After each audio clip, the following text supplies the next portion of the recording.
and for value lower than 15 and for value higher or equal to 50.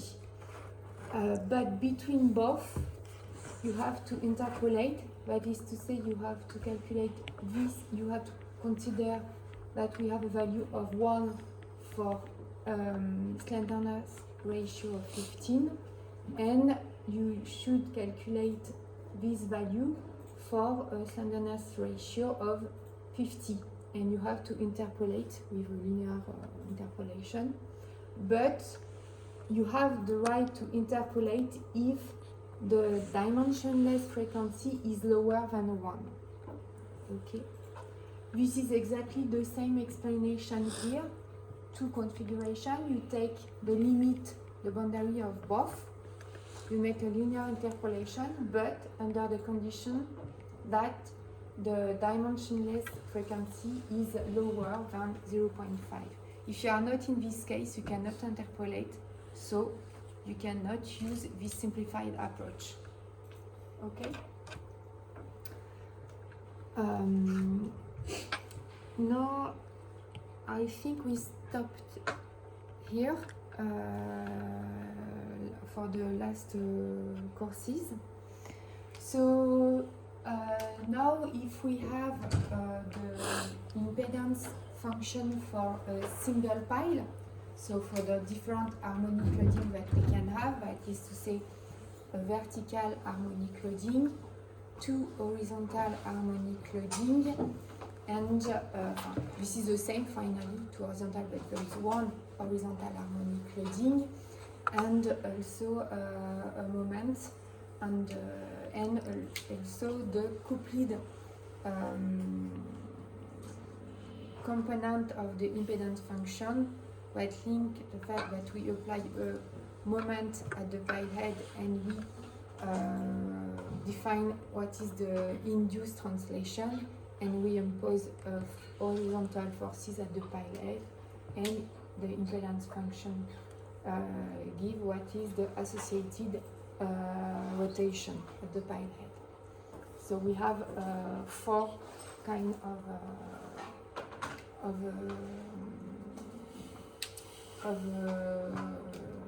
impedance factor because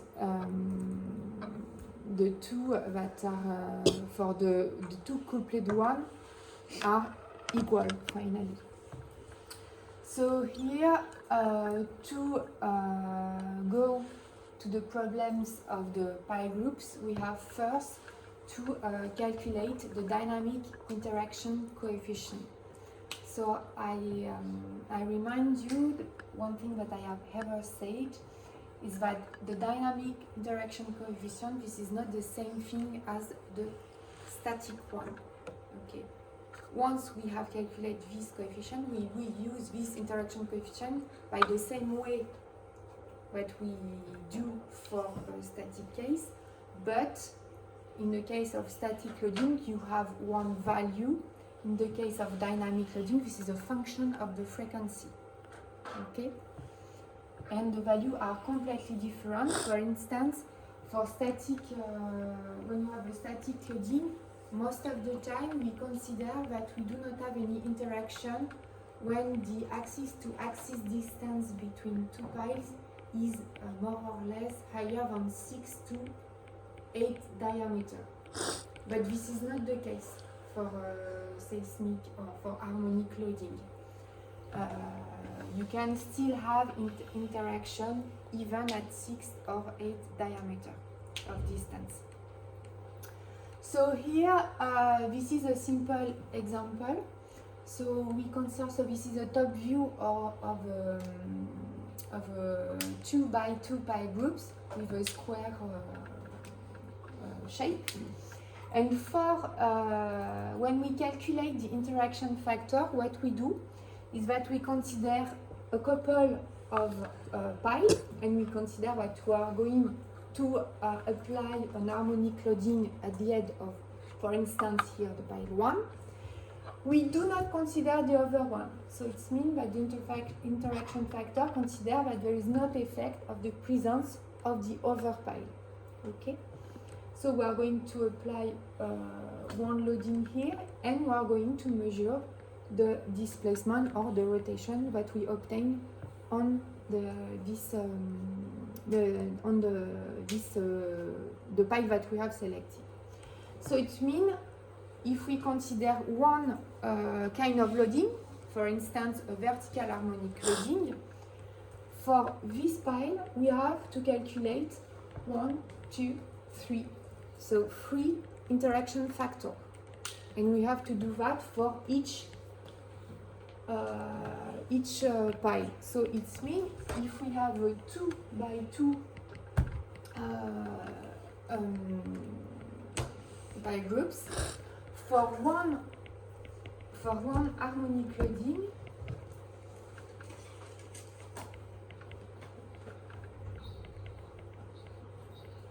right, so it's a function of course of the angle of frequency, we have to calculate 2 by 2 minus 1 interaction factor, and we have to do that for 2 by 2 pi. Okay, and we have 4 kind of interaction factors. So the interaction factor that is linked to the vertical loading. So when we apply a vertical loading here, what will be the displacement that we obtain here? The vertical displacement. So this is one interaction factor. The other one, we consider one direction of horizontal solicitation. So when we apply an horizontal forces here, what is the horizontal, for instance, displacement that we are going to have at the pile head? So this is a second one. There is the case where we apply a moment, and what is the rotation that is recorded here. And we have also the cross interaction factor, that is to say we apply a translation, what is the rotation that we are going to measure here, and we apply a moment, and what is the translation that we are going to measure here. So we have 4 interaction factor, because the 2 coupled interaction factor from the research that has been done with numerical models, we can use the same expression.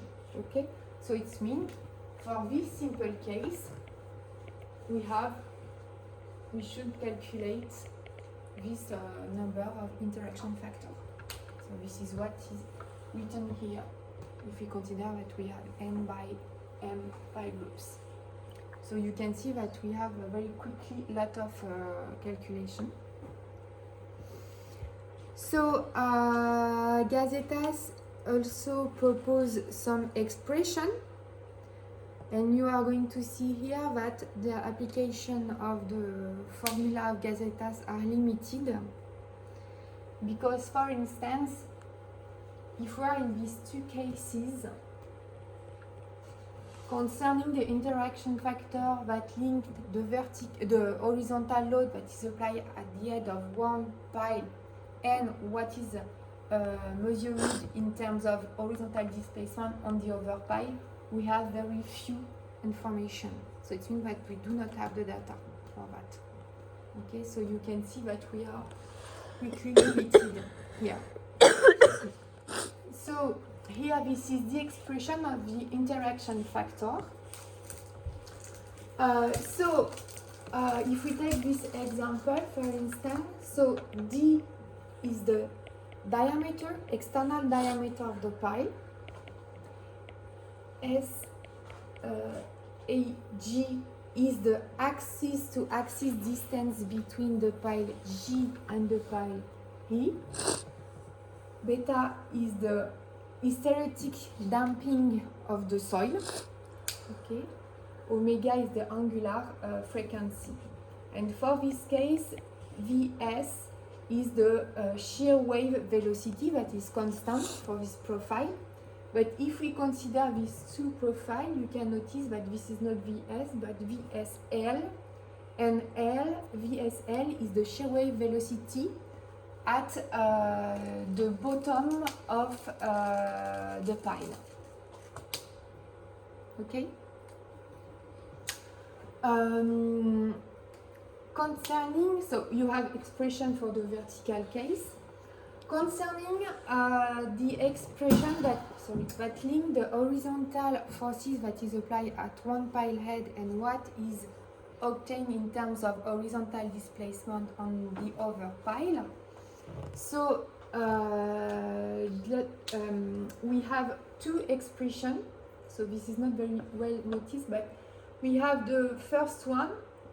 So if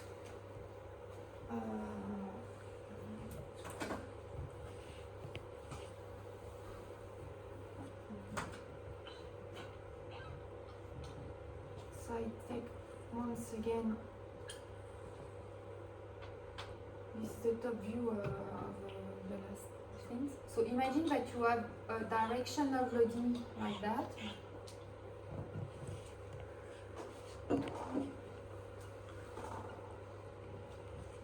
Okay. When we consider this one, and we want to calculate the coefficient of interaction in terms of horizontal force, horizontal displacement.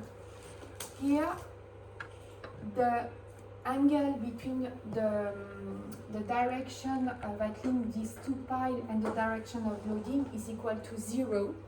So you are going to apply this expression here. So in this case, it's 0.5 times the expression in parentheses. So there is a, I'm not going to, no, that's okay, fine. I thought that there is a parenthesis that was missing. So you have this expression, and imagine that we want to calculate the interaction factor between 1 and 4. In this case, you have an angle of 90 degree, and in this case, you should use this expression, and you can see that this is linked to the interaction factor for a vertical loading. Okay? And when you are, for instance, neither in the case of 0 and in the case of 90 degree, in this case, for instance, here you have you have 45 degrees, which is the direction of the loading and the direction that link the two piles. In this case, you have to calculate both expressions, and you have to apply this formula to obtain the interaction factor for this angle. Okay?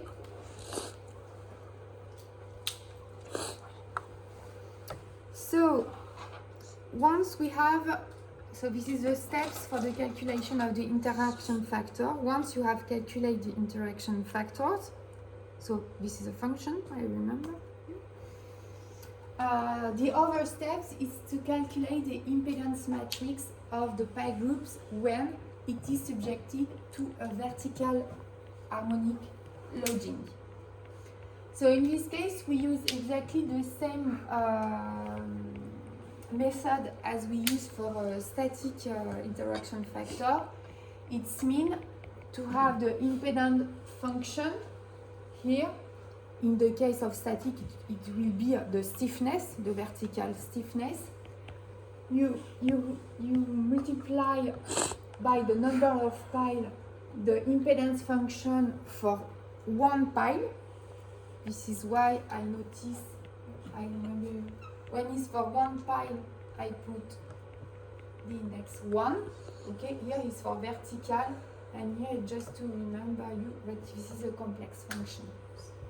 Okay, so you have 4 times the impedance function of a single pile that is loaded vertically, divided by, you have the pile 1, so the interaction factor between pile 1 and pile 1 is 1. Okay, after that you have 2 times the interaction factor between pile 1 and pile 2. Okay, why?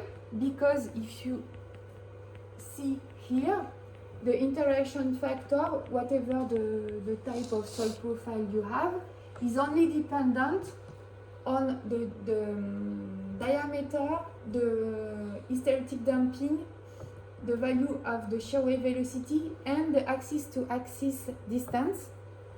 And here we have the same distance and of course the same diameter.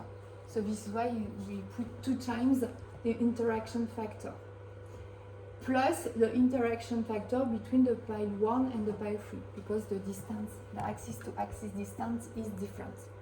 So this is how we calculate, so it's simple for the vertical case. And also just to illustrate you, when I say that the interaction factors are dependent of the frequency of loading, here you have an example of the vertical stiffness that we have, the dynamic vertical stiffness that we have.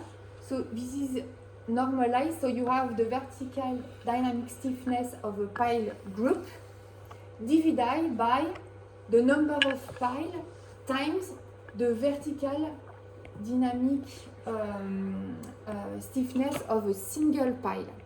Okay? And you see here you have the case of a single pile. So I remember you that we have seen in that the dynamic coefficient of stiffness for vertical loading is almost equal to 1. Okay, and knowing that the vertical the dynamic stiffness is equal to the static stiffness times this dynamic coefficient of stiffness. So this is what we see once again here. And here you have the case where the same pile groups, so you can see here that we have the case where the axis to axis distance divided by the diameter is equal to 2, is equal to 5, or is equal to 10. And you can see in all the cases there is variation versus the frequency. I remind you that A0 is a dimensionless angular frequency. And what we can see also is that the effect of the pile-to-pile interaction is highly dependent on the distance between the pile, the pile spacing. Okay, you can see here, for instance, when you have a very closed pile, you do the efficiency of the pile inside the pile groups, because this ratio is a kind of efficiency, is lower than the case of the vertical pile. But in the case, for instance, here where you have a spacing of 5 diameter between axes, you can see that sometimes it's lower, and you have it can be lower, and you can have also a kind of peak.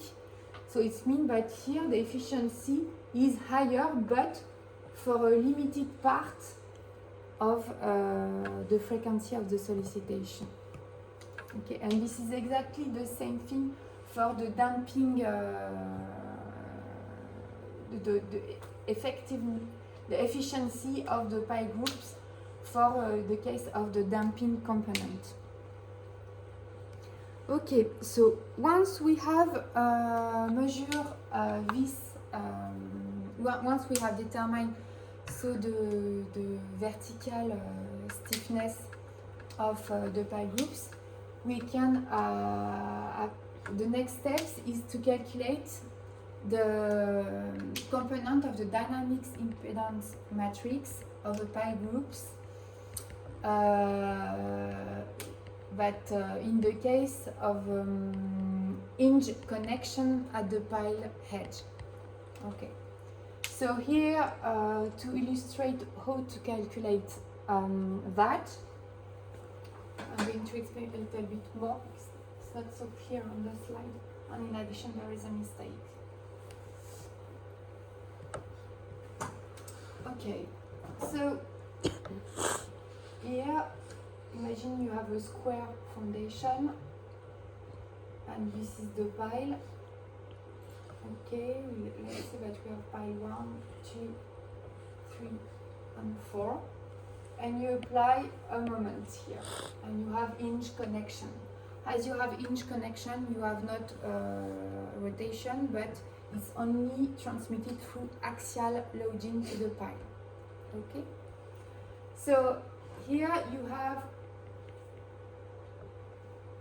the axis to axis distance that is the same, assuming that you have a square shape. So here we have, if we look like that, so we have the pile here. So this is this drawing. The hinge connection normally are identified by match. So here we are receiving vertical forces that we will call V1. Of course, here it is negative. If we have a moment like that, we consider we have a different sign, opposite sign.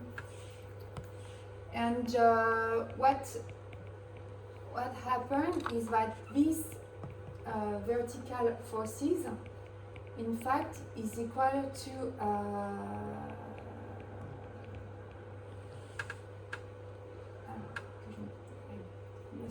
make a mistake. You have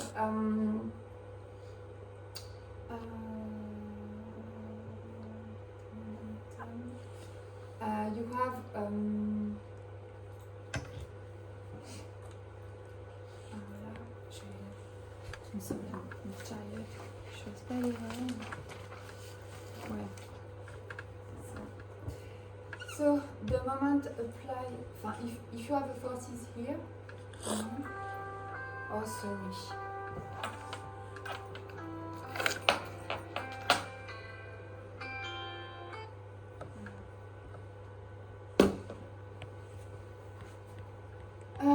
The momentum here is equal,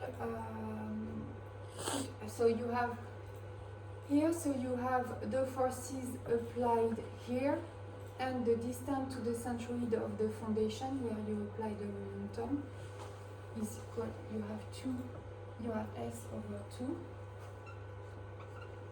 is equal to the moment divided by 4, okay, for each component. So it means, just to take the same notation, that here we have the V1 that is equal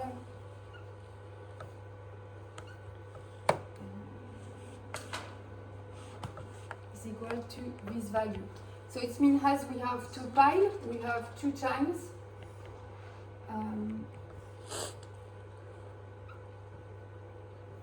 here and here we have 2 times because 2 piles.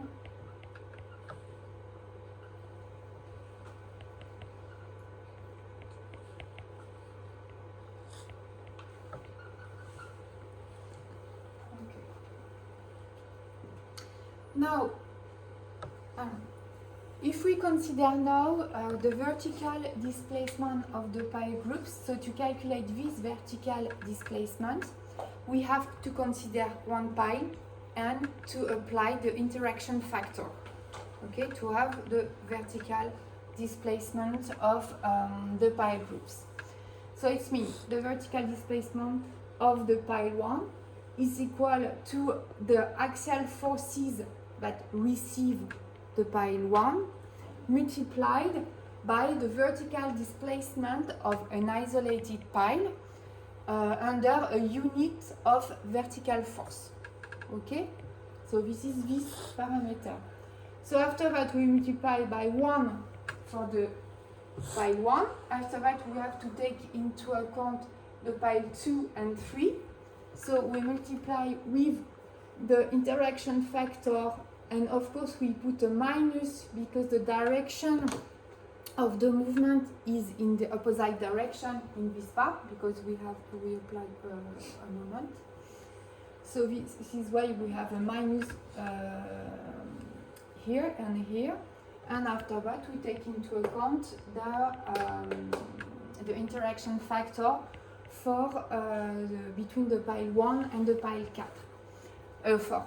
What happened here is, as you remember, the interaction factor in the case of a vertical loading are only dependent on the axis-to-axis distance, the diameter, the shear wave velocity, and the hysteretic damping. So it means that this one, the absolute value of this one is equal to the absolute value of this one, because this is the same axis-to-axis distance. That's why we can remove the 4 and the 2, and we obtain this expression, but 1 minus the interaction factor between the pile 1 and the pile 3. And after that, to obtain the expression, this expression, what we do,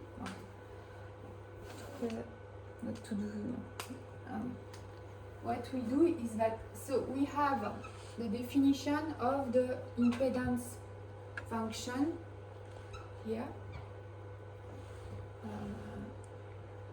So it's equal to the momentum over the vertical displacement, because this is it's linked the moment applied to the settlement of the pile groups. And what we have is this relation. So M is equal to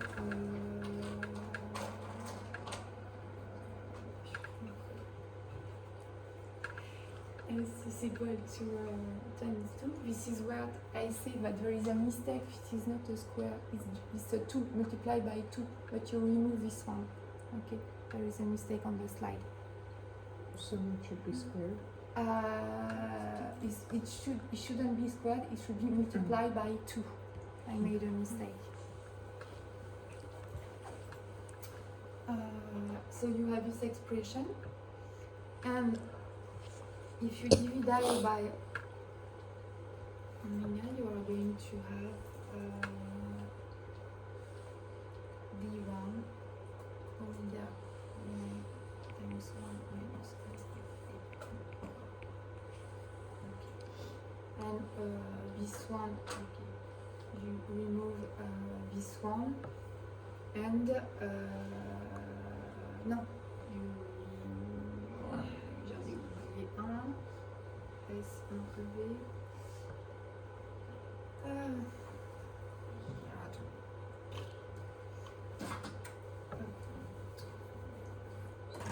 V1 oméga, donc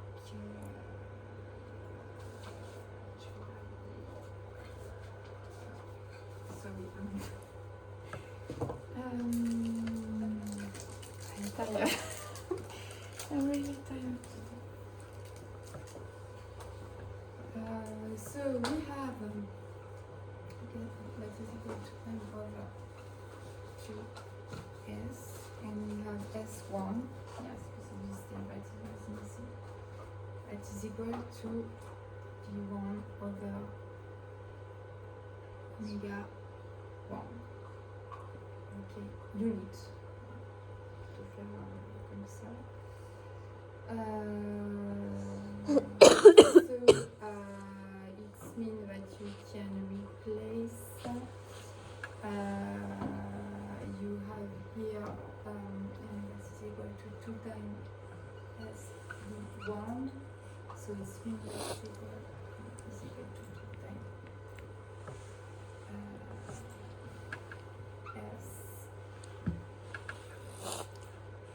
times S1 V1 omega 1, and if you divide by omega, you divide by A1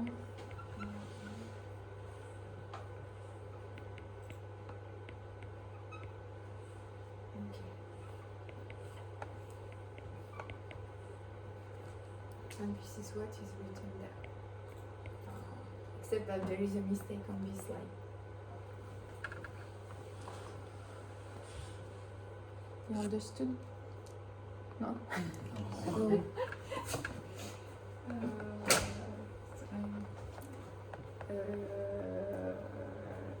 You want me to mix that once again? Or- What's the difference between VS and V1? Or we looking at the ones program? Time to do exercise. But we will write perhaps I'm going to write more clearly if you want. So I have this one. So this is the impedance function. Okay. And the impedance function, the impedance function is equal to the forces. So here this is a vertical forces divided by the induced by the induced displacement. Okay. So here the forces that we have in this case is equal to V1. Okay? And the displacement that we have when we have V1 that is applied is the vertical displacement of an isolated pile under a unit of vertical force multiplied by V1. Okay? So that's why I put This is just for but finally, of course, it's equal to I. But this is the definition. What is the displacement that is induced by a unit of force? Okay. But I keep this expression. Okay. And after that, we have the link between we have noticed that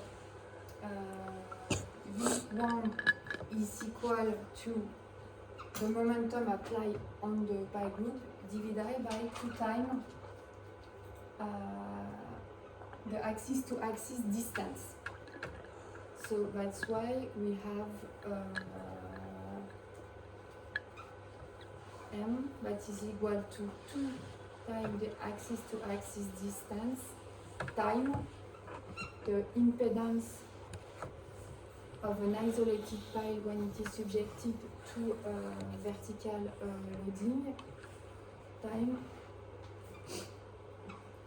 the unit displacement, the displacement under a unit of force for a vertical loading of one of an isolated pile time V1.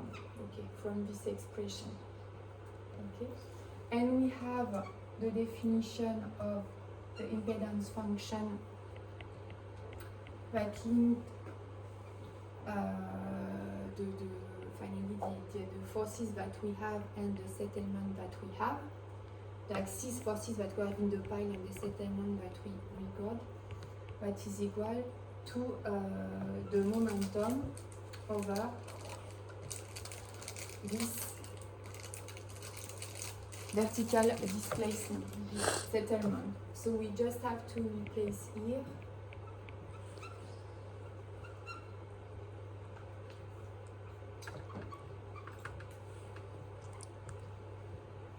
divided by the expression that we have there.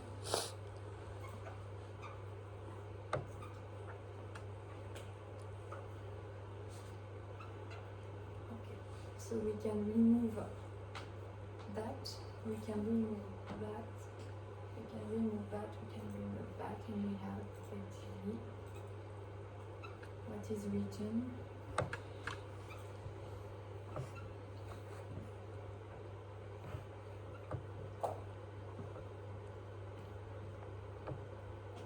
This is an expression knowing that I have made a mistake here. This is not a square value.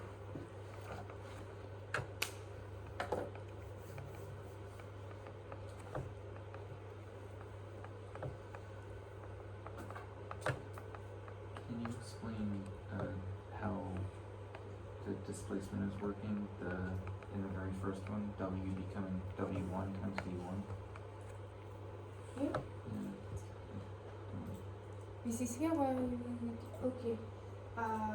So the impedance function, so the definition of the impedance function is it's the forces over the displacement, so the vertical forces over the displacement that is induced by these vertical forces. Okay. Here we applied, we have shown that we applied the vertical forces V1. Okay, so this is why I put it. And the associated vertical displacement to these forces is V1, so the value of the forces, times the vertical displacement of a single pile that is induced by a unit value of the forces. I don't know what to explain.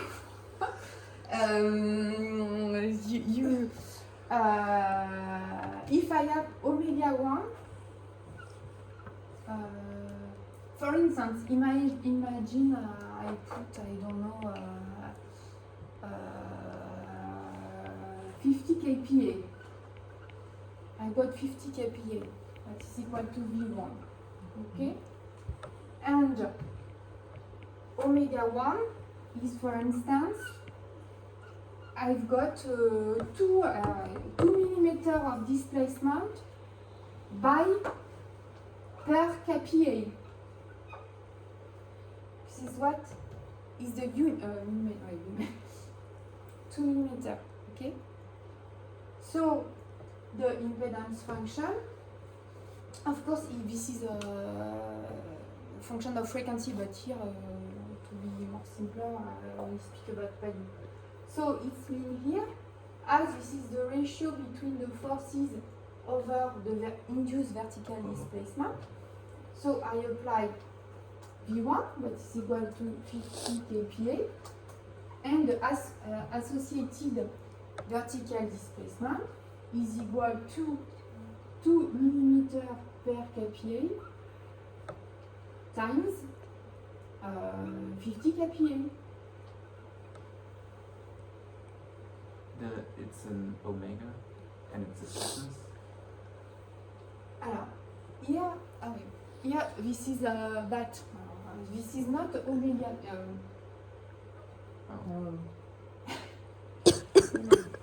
This is the settlement, the vertical displacement. Okay.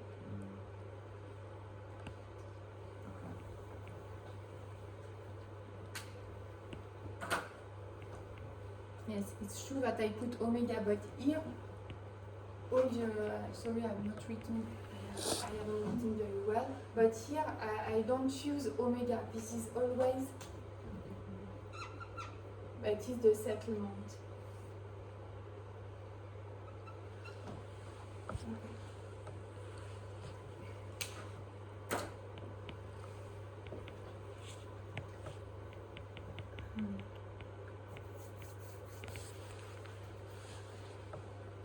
So once we have made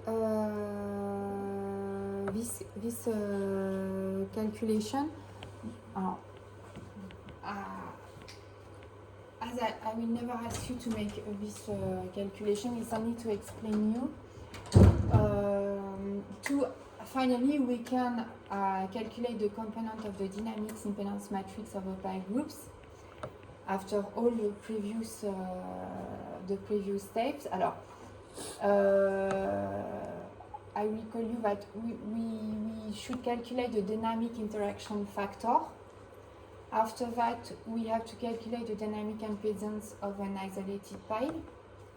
And after that, we can calculate the dynamic impedance of the pile groups. And here, the first we have seen for vertical loading, and now this is in the case of horizontal or this is for this component, sorry, of the impedance matrix that we do that. So once again, we use a simple case. we are going to calculate all the impedance factor following this table. So you see here that we are limited. After that, we have to calculate the dynamic impedance of an isolated pile when it is subjected to a vertical, for this three kind of combination. So horizontal loading associated with an horizontal displacement, knowing that the rotation is blocked. The moment associated to the rotation, knowing that the horizontal translation is blocked at the pile head, and the coupled component, you applied momentum at the pile head and you measure the displacement, and you apply an horizontal loading at the pile head and you measure the rotation. Okay? And once you have all that, you can calculate the dynamic impedance of a pile groups. So, first step, you make your drawing. Second step, you calculate the matrix of the interaction factor. So this is here in the diagonal. This is pile, for instance, it's pile 1, pile 2, pile 3, pile 4, pile 1, pile 2, pile 3, pile 4. So the interaction factor between pile 1 and pile 1 is 1, and for the 3 others. And after that, you have an interaction factor between pile 1 and pile 2, pile 1 and pile 3, pile 1 and pile 4. Once you have this matrix, you are going to make the inversion of the matrix. You are going to obtain another matrix here. And I'm not going in detail, to obtain the impedance function of the pile groups for 1 degrees of liberty, you are going to consider the impedance function for an isolated pile for the same degree of freedom, of liberty, freedom, and you have to, after that, make all these calculations. So this is a summation of the component of the inverse of the interaction factor. So you understand what I am not detail all the calculation, because it's very, but it's don't be afraid, I'm not going to ask you that in the exam. Just like that, you have the expression in one day. You want to make the calculation as you want, but yeah, it's only to show you how to do for a very simple case, or sometimes it's a good thing to make the calculation by an analytical way when you have analytical expression, because it makes you understand the physics of the things, in my case. So, and if you want, after that, but it can be useful, after that, having all the impedance function of the groups, you can calculate the rotational impedance of the pile groups. Rotational impedance, this is not the same thing as the impedance function that link the moment to the rotation of the pile head, because in this case the translation is blocked. But what we call rotational impedance of the pile groups is when you apply a moment, knowing that you can have a translation, what is the associated rotation. And finally, this is what happens physically, so it's always interesting to have this rotational stiffness. And this is what we measure, for instance, when we make tests in a centrifuge, we are going to measure, we are able to measure the dynamic moment that is applied on the foundation, and we can measure the rotation. So we can, if we have a simple configuration, we can try to compare what we obtain from this expression to what we obtain experimentally. So what I propose you to do now is an exercise. Okay, so I'm going to put the exercise here, and I will let you about I don't know, maybe 10 minutes. I will let you perhaps 10 minutes to try to start, and after that we will try to do the exercise together.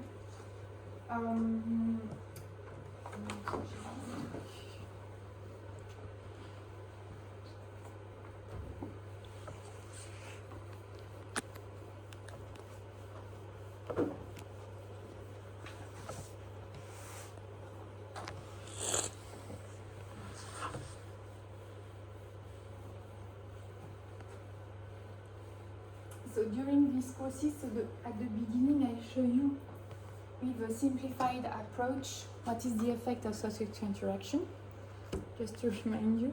And after that, I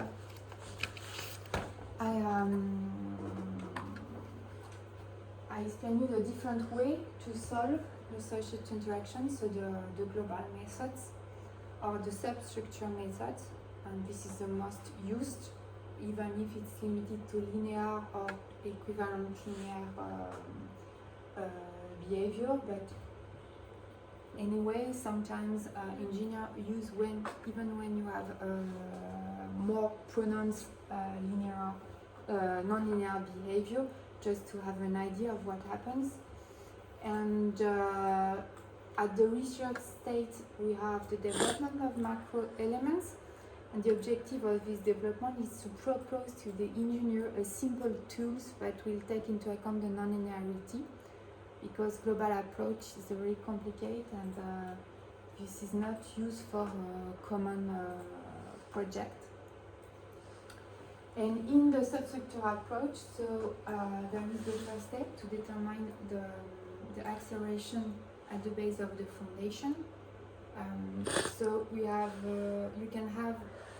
you can obtain that, for instance, with your knowledge. If you have a simple soil column and you have a shallow foundation, not embedded, with not so heavy superstructure, let's say about 50 kPa of pressure. And in this case, you can use the response of soil column, as we have seen, because in this case, the kinematic interaction can be neglected. Okay.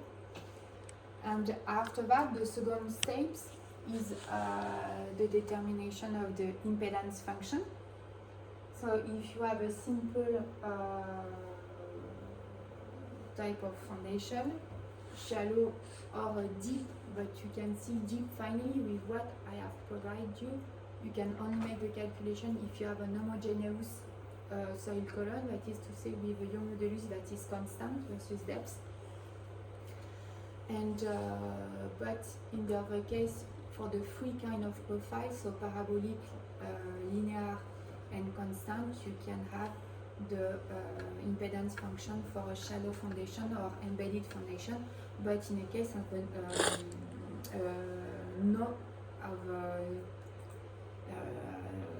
a soil column without layer, or if the first layer is have a certain height compared to the dimension of the shallow foundation. Okay, and in this case you can have the impedance function. I also illustrate the courses to calculate the impedance function at a certain level in the building, knowing that all the expression of Georges Gazetas of the component of the impedance matrix are provided for the centroid of the foundation, but at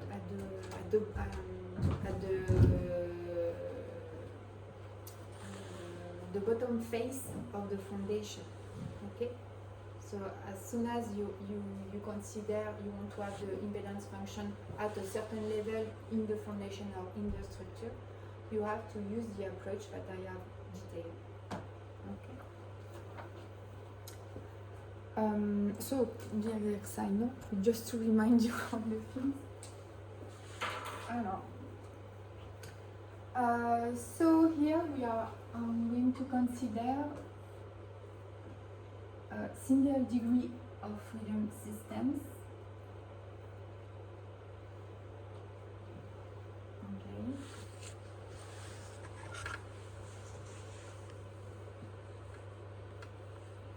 So there is, you have a mass here that is equal to 300 tons. Here the mass is negligible.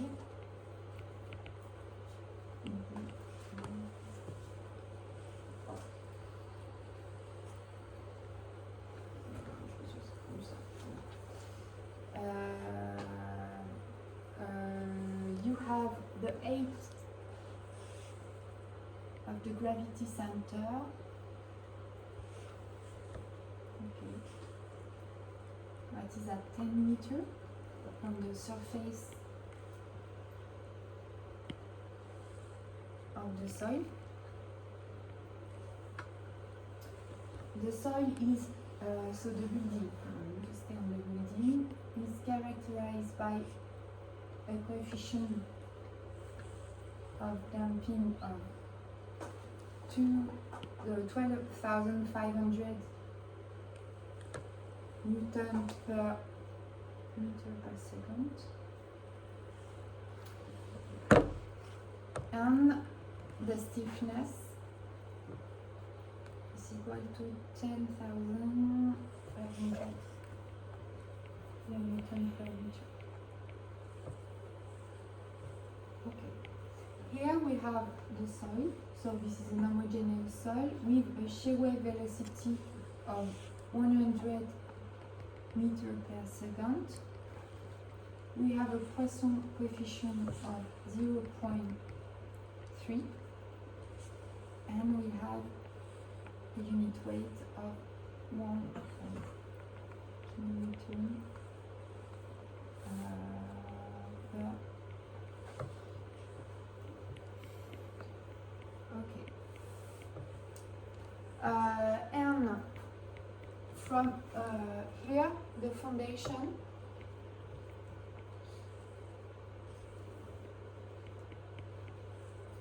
is circular, and its diameter is equal to, let me see, 6 meters. Okay. Alors, what I ask you, it's to, I want you to compute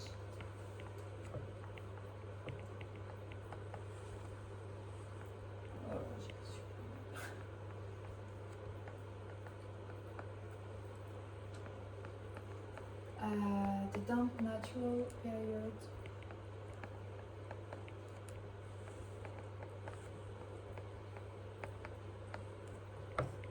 of the soil structural system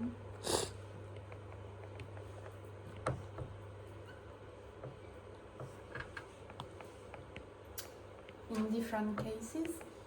The first cases is that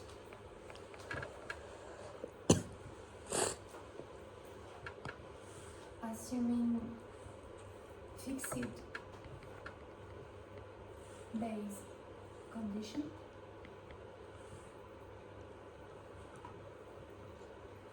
okay. The second case is assuming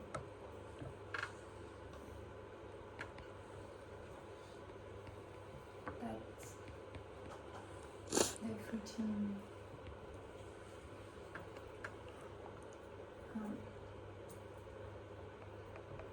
translate horizontally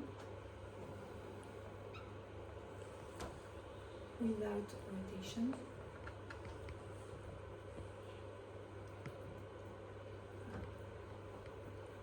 In the third case,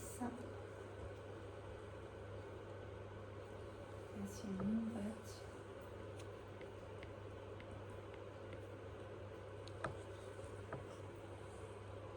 routine can both translate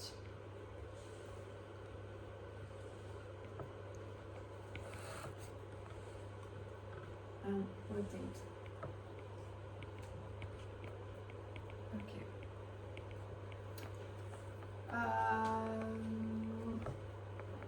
what I wanted to add is as a first approximation, yeah, for circular footing, the coefficient of dynamic stiffness is equal to 1. So we have KH.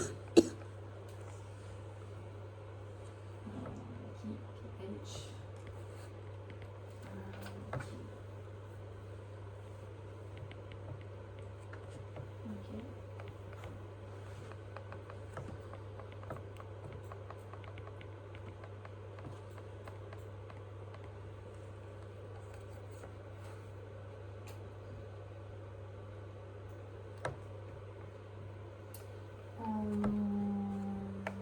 And the impedance function do not depend on the frequency. So we can assume one value for the impedance function. Now this is the hypothesis. This is not far from the reality.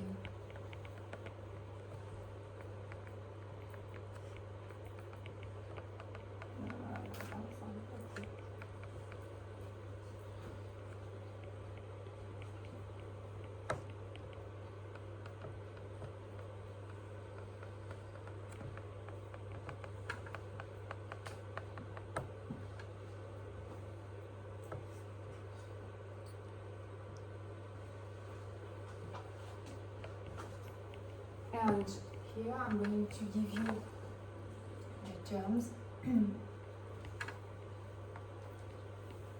So this is for the Laplace function linked to the translation.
You know the expression of the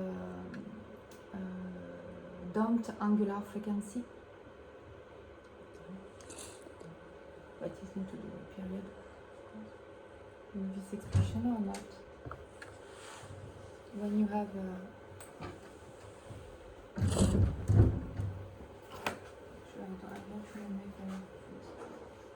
when you have yeah, this is the angular frequency. And the angular frequency is equal to the angular frequency no band. QRT 1 minus. Yeah.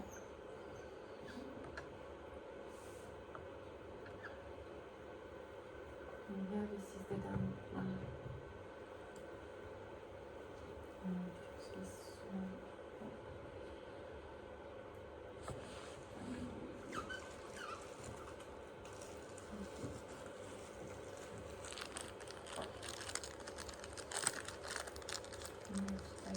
Find that.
I'm just going to give you one indication.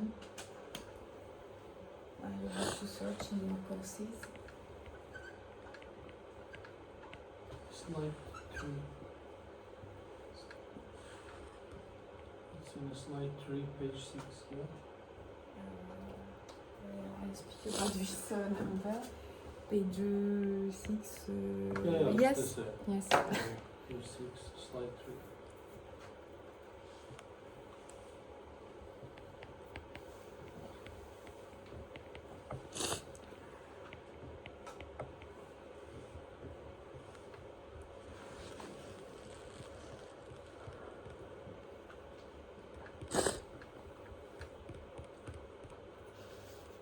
The third PDF, slide 6.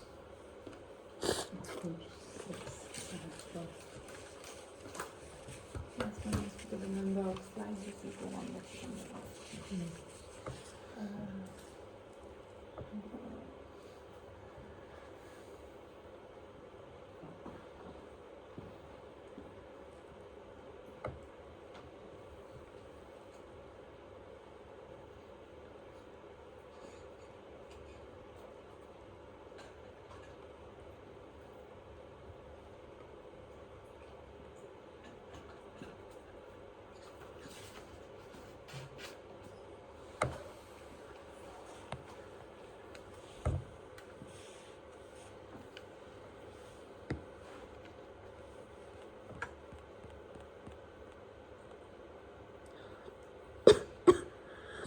In the slide, you have the link between the coefficient of the positive here, C, and the damping here.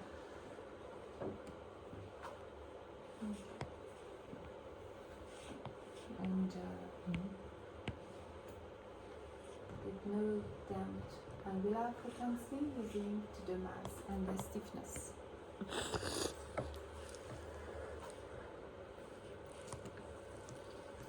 For the first one, omega h and omega r is equal to 0.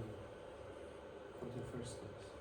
Omega h and yes, what is concerned yes, with all the terms that are with the index. H or R are equal to 0 because there is no possible translation and no possible rotation. So it's mean all comes from the buildings. The stiffness comes from the building and the damping comes from the building. There is no Sawtooth interaction effect. So here, this for the first question, this is only a mass linked to the base through a spring and a dashpot.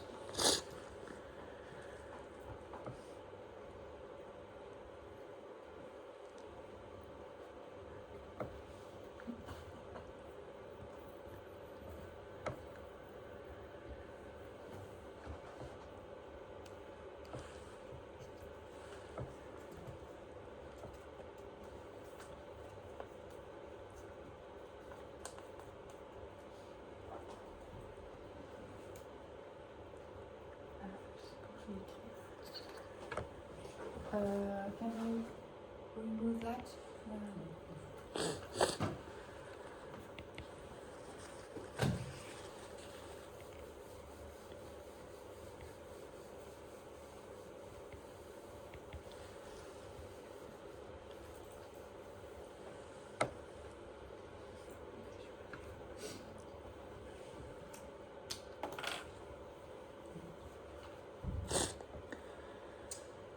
So, as we have noticed, just for the first questions, someone has succeeded to finish the first part? This question? So what? I have one very stupid question. Just different units. What is the Newton's equivalent of tons in metric and used to the imperial? 2,000 pounds is 1 ton. So for tons, is there an equivalent? Between pounds and tons? Yeah. I said it was nice. No, Not yeah. pounds, not pounds and tons. You said it's Kilograms. 300 tons. Kilograms. I said just kilograms. Okay. So just be sure. I said it was a dumb No, question. the English unit, I'm not very good. No, I wasn't asking for English. I was asking what the equivalent SI Okay. would be. 1,000. Thank you. 300,000. 1 ton is 1,000 kilo. Exactly, because 1 ton is 2,000 pounds, not 1,000 pounds. So I knew something would be different. I know English doesn't make sense. That's why I asked.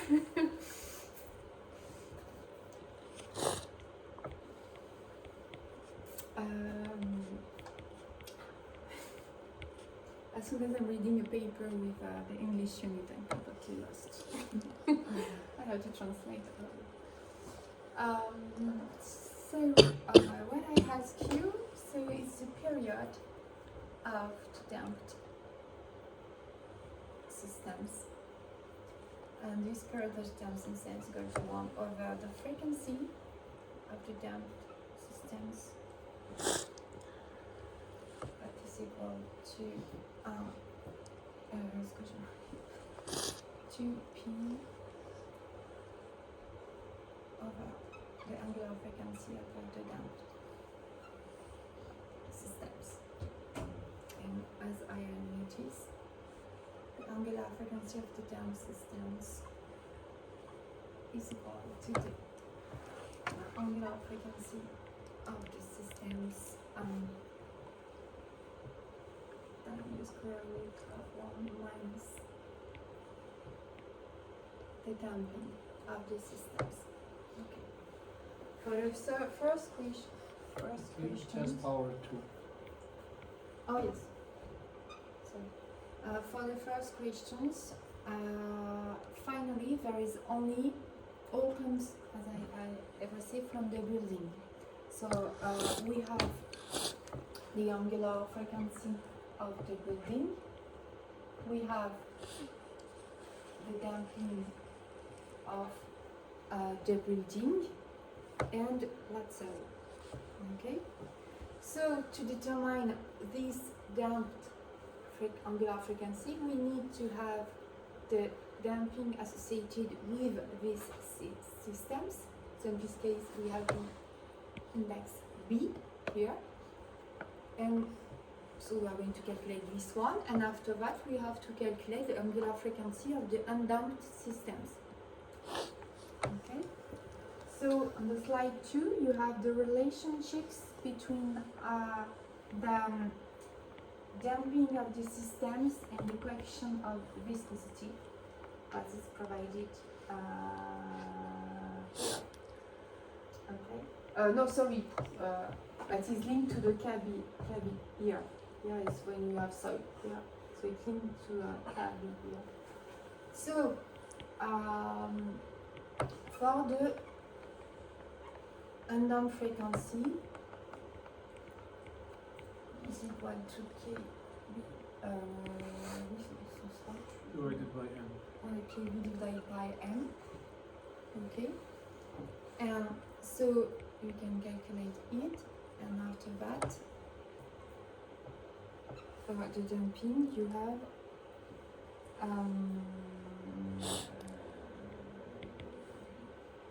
have this expression. So you take the angular frequency of the equivalent systems, but here this is this one times C B times 2 KB. So here, for the angular frequency of the equivalent systems, if we, I'm going to the slide 12, it's going to be more easy.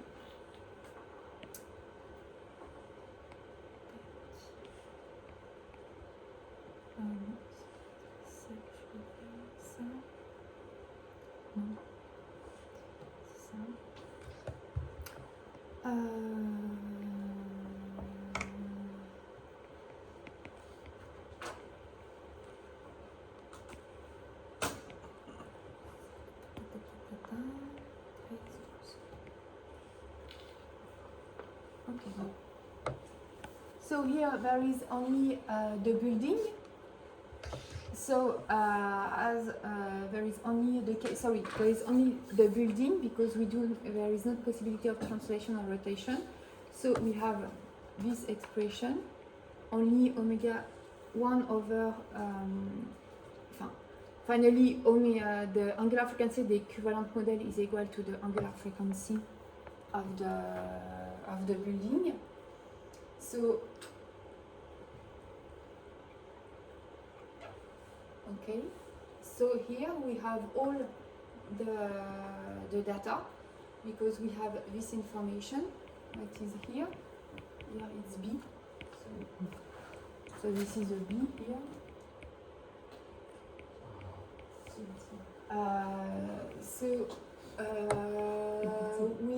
So we have KB, we have the mass.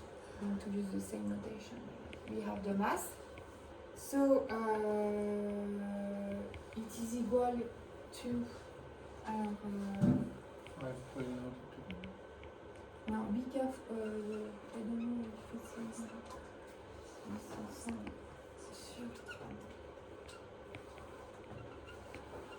because we are in kilonewtons and in tons. yeah. So okay. So it's equal to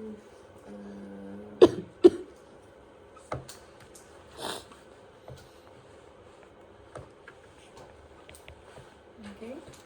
So we have this value, we have the value of the damping, and we have the value of the stiffness, and we obtain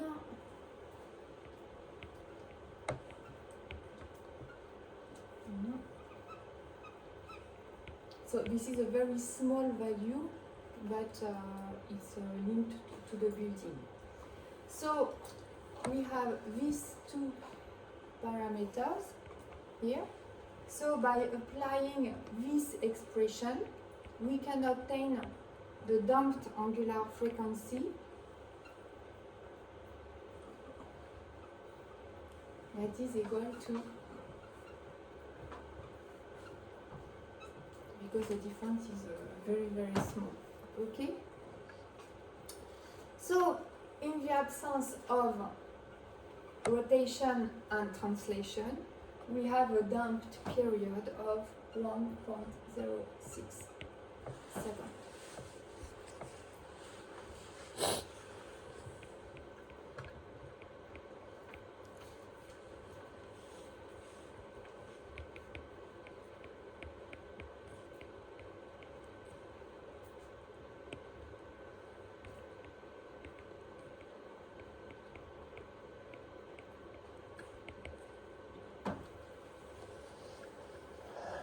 Is that omega EQ? Yes. Yeah. Yeah. Yeah, because Yeah. I It's on took the the side. expression that I used, I think here, just to keep the same expression. But you have to use omega equivalent. Okay. But in this case, you go to the answer of the building.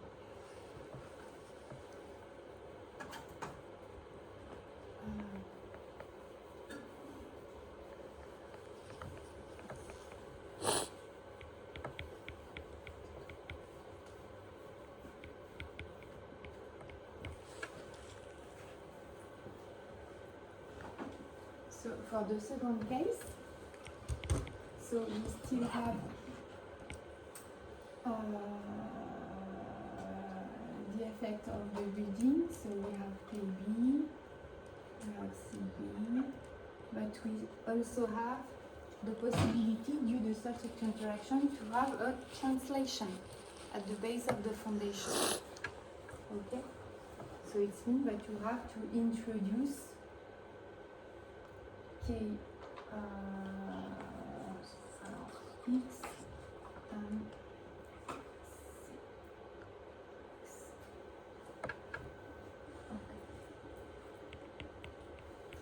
So here we are still searching that, but to be more precise, we can write that.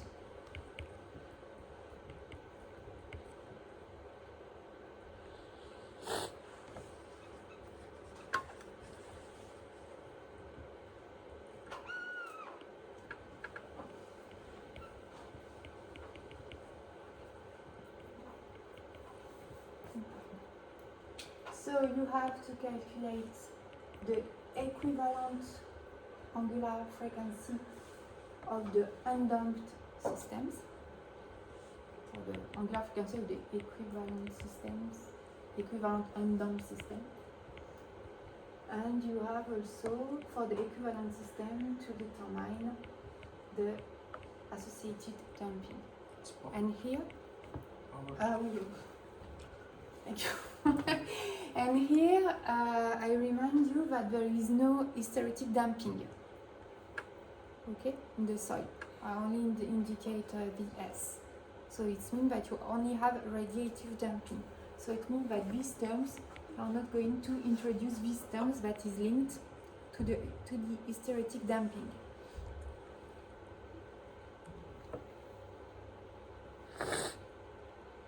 Is the equivalent damped system?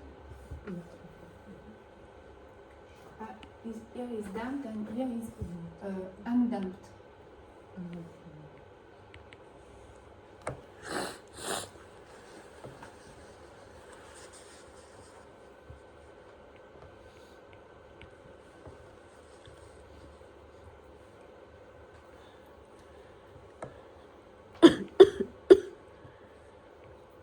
So the first steps is that we are going to calculate this angular frequency of the equivalent system that is undamped.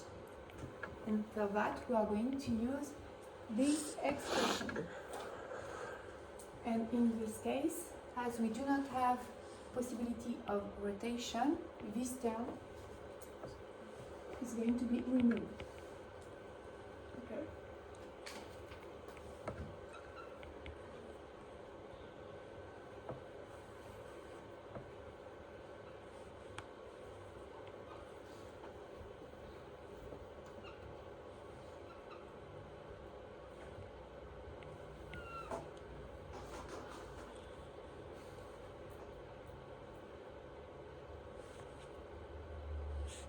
So here I use Kx. Okay. Why I use Kx? Because Kx is when I make the difference. Kx is when I do not have any damping. And Ka is when I do not have any damping. Okay. That's why I use X.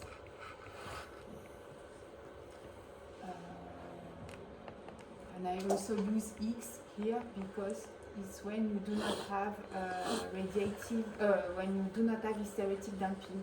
CH take into account the hysteretic damping. Okay, I explain why I use this subscribe to be in accordance with this subscribe. Can you repeat that, please? I was writing. What? Can you repeat that, please? I was writing. I use them because here you have H, R, okay, and when, alors, even if there is no difference, but anyway, no damping, and when you have no damping and damping, whatever is hysteretic or radiative, okay, I use the subscribe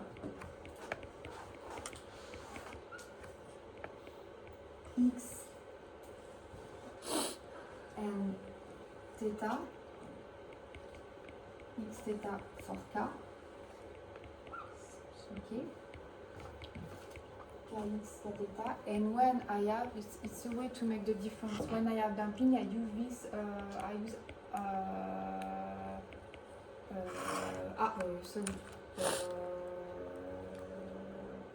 utiliser R ici, maintenant je vais écrire le. So I make a mistake now. Anyway, it doesn't matter. In this case, Kx or Kh and Kr and K theta, this is the same thing, that you have damping or not. The thing that I make, for the which one it's important to make the difference is between CH and CX. X is when you is the damping without the hysteretic one. This is only the radiative damping with the X.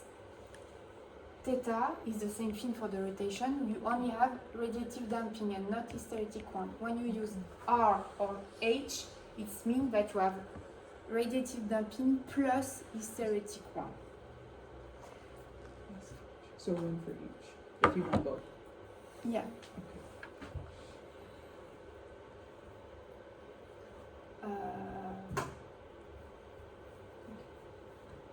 So here it's that, but it can be KH because KH equal to KX.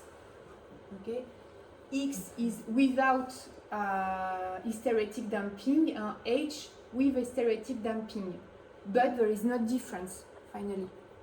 Okay. And theta, no, I do not make a mistake. And theta is when you do not have hysteretic damping, and R when you have hysteretic damping, but once again there is no effect on this value. That's why I use X and theta, because there is no hysteretic damping. I'm going to put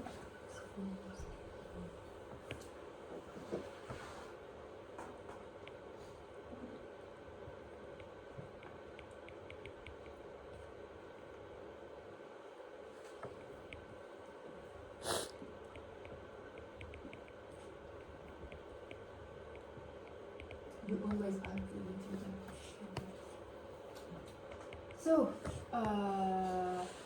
So here I use H because it's a general case with all the damping. So we have this expression. So we have this value. This value, we have it here. And we have both value. This is the data, Kx, it's given, stiffness of the building is provided in the exercise, and also this one is provided here. So you have to determine after that this expression. G would be SQRT. Sorry? For G, we should use SQRT Vs, velocity of shear velocity divided by no. Yes. Yeah, you should use that. This is why, because this is an important parameter. So we have to use this relation.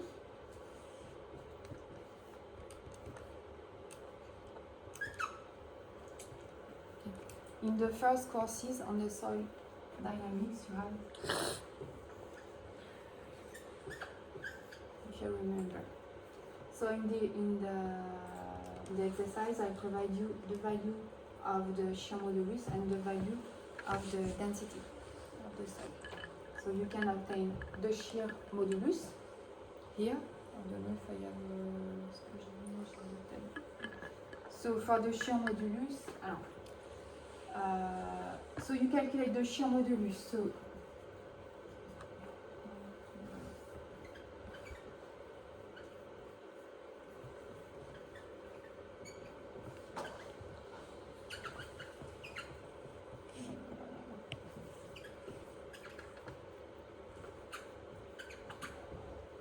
okay. Once you have the shear modulus, you use this expression. So we have all the data. The radius is equal to 3 meters. The Poisson coefficient 0.3, and you have the value of the shear modulus. So you can obtain the value of the stiffness relative to the horizontal that put a relation the horizontal forces to the horizontal displacement.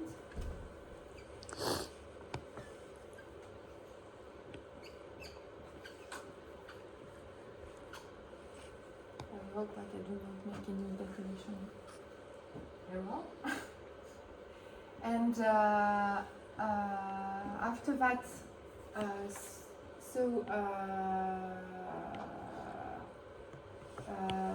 here we have Kis, Kb, and omega b. So we can have the value of the undamped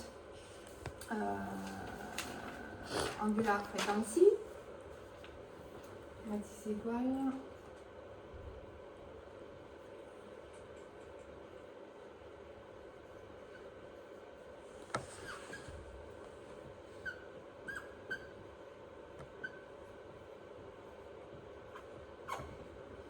Excuse me, for G is 16, y.3 16. for G. This is not, you do not find the same value? No. MPa? It's like this. Ah, yes, perhaps I made, yes, I changed perhaps something. So I'm not going to write down the value. Perhaps I change some value. I think. Alright. So I'm not going perhaps to write down the value, perhaps I'm going to give you the analytical response. Okay. And I'm going to make the correction and I will provide you the correction in this case. So if we do like that,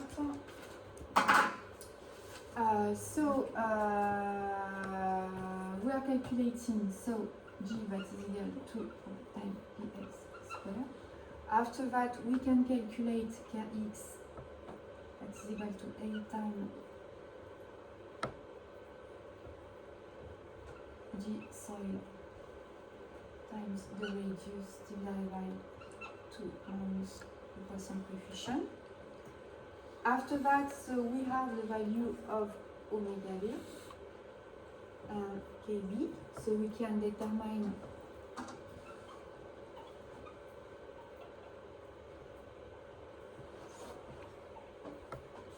this, the undamped value. So I think there is no lot of difference despite my error in the shear modulus. So it's, I'm going to use this sign.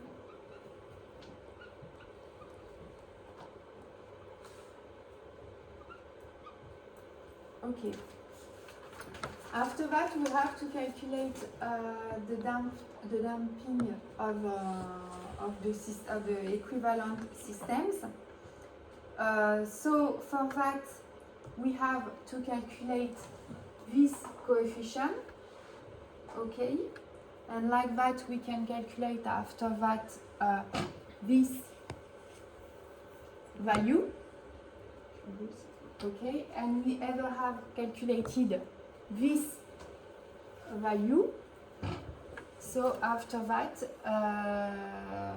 we have to calculate this value, and after that we will calculate the equivalent, the damping of the equivalent systems. So, as I say, alors, to calculate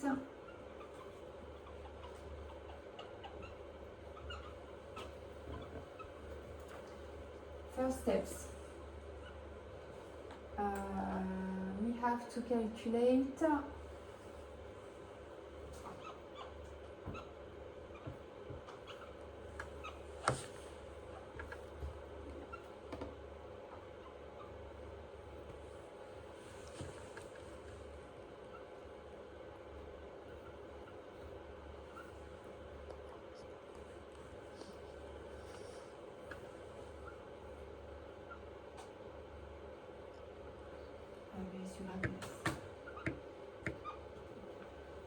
you have to calculate this coefficient, okay? I give you the unit weight, so you have to use the density, so you just have to divide by acceleration of the Earth, okay? To obtain this value. We have this data and we have this data. So this one is equal to 0.3, this one to 100 meter per second, and this one to 3 meter. Okay.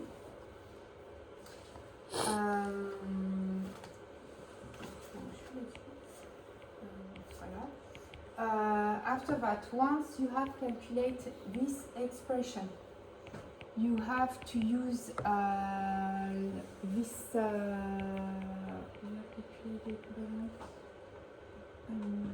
Yes, we have to use this expression. Okay. I have a question about KX. You have sigma in there? 8 times G soil times the modulus of the soil times sigma, right? Is that times sigma? Or is it times 8 times G of soil, the modulus of the soil, times sigma? Or is that R? R. Sorry, I do not write the meaning. Okay, times the radius. That makes sense.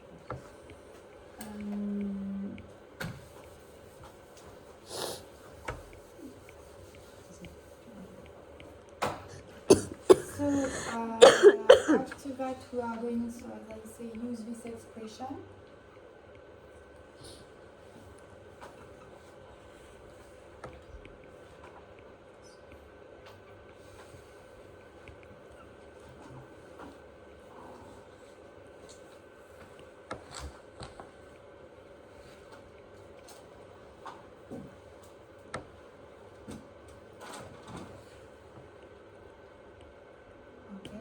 So we have ever calculate Kx here. We have also calculate the viscous damping here, and we have the value of the undamped equivalent systems from this expression. Okay, here. So it means that at this stage we can calculate the damping coefficient. Just don't make a mistake and put the right value.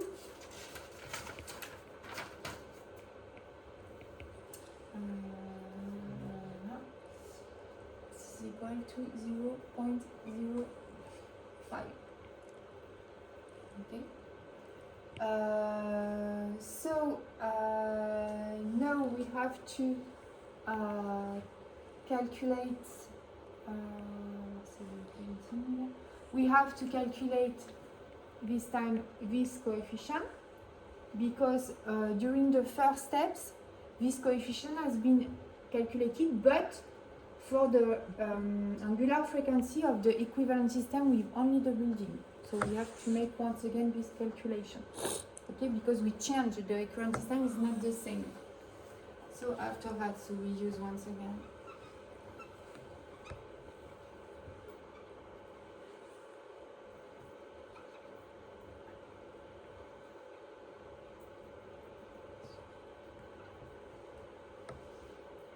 So we have this value here, and these two are given in the exercise, and we obtain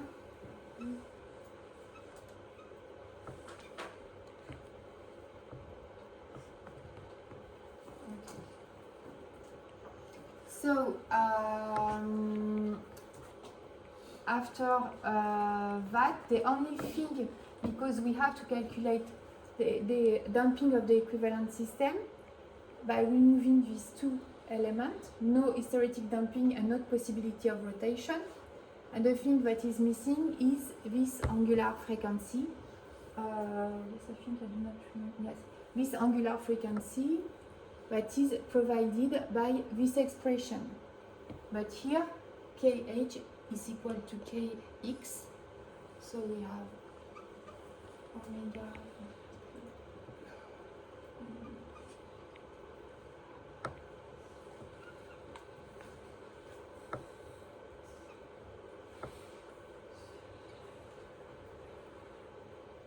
Okay.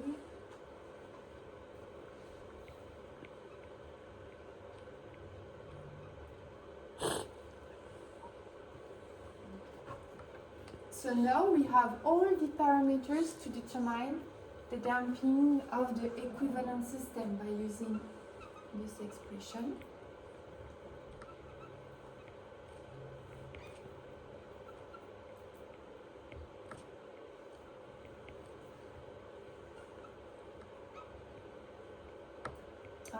Yes, I remember that there is a mistake. Strong.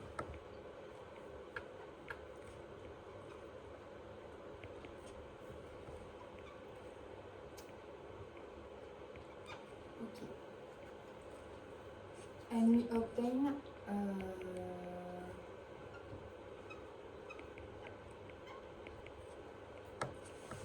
so by using now this expression, we obtain an angular frequency of the equivalent system but with damping, that is equal to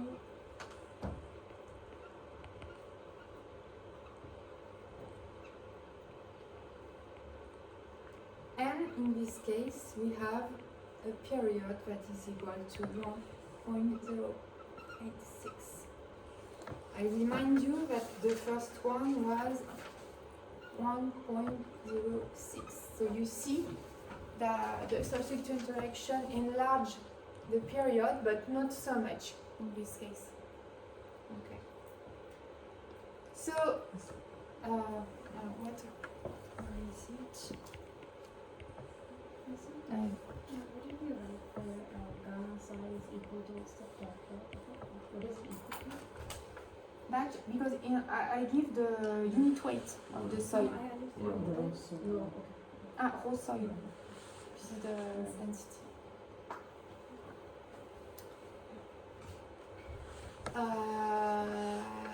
So for the next steps, the final questions, this is exactly, you have to do exactly the same thing, okay? Except that this time we also have the possibility of rotation. So in this case, you have first to determine the angular frequency of the undamped systems. So for that, you are going to add the terms that is k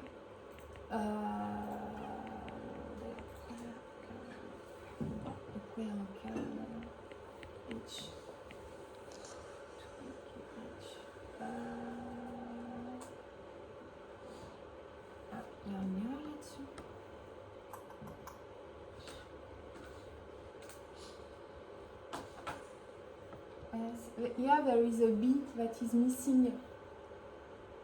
It's KB, the index B is missing here. KB times H over 2 divided by KR. So you have to determine this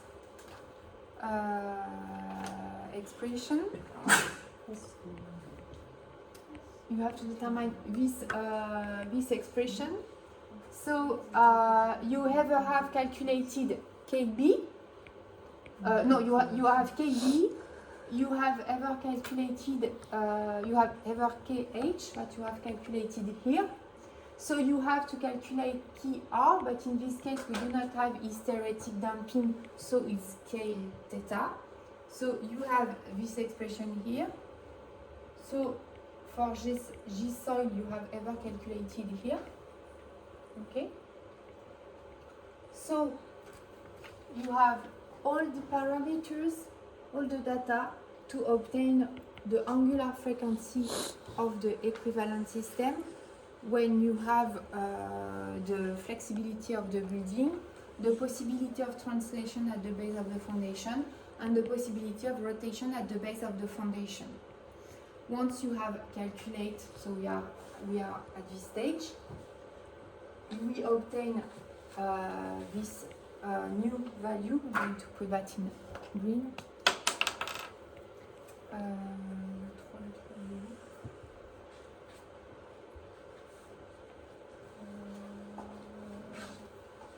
In this case, with rotation,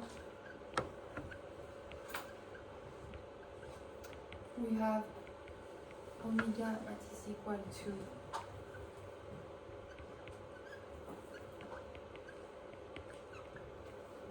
so you have a big change due to the rotation. Okay.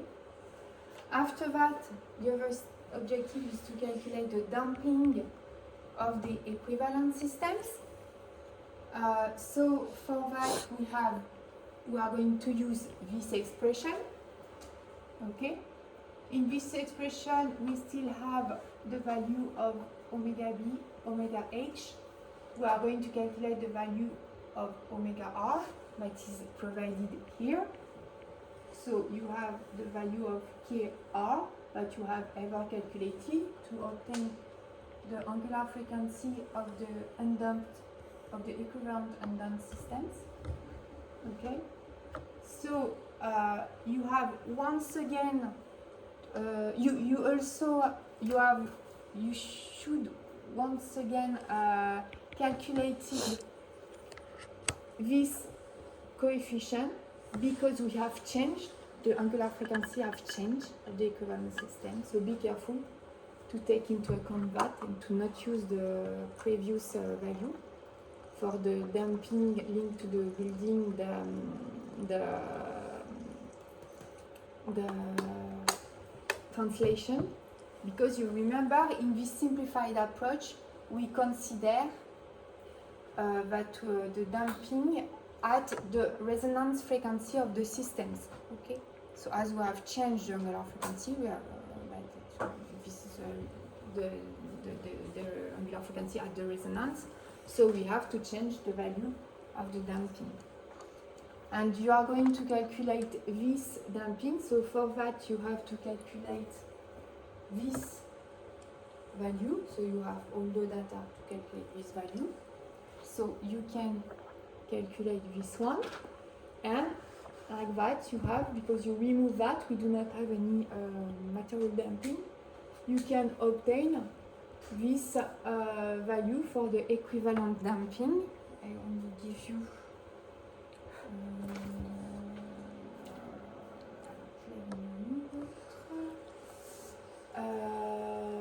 here we have with rotation.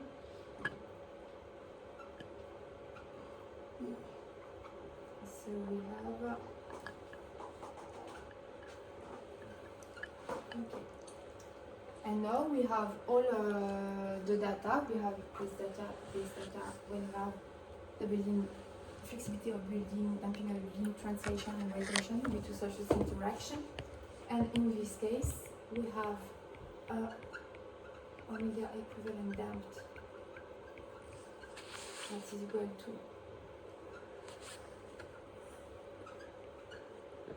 and it's mean that with rotation we have a period that is equal to 1.37 seconds. So you see, when we had rotation, we enlarge a lot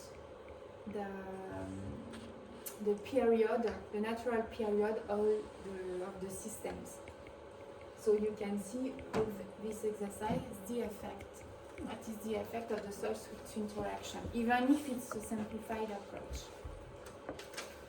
Now I could have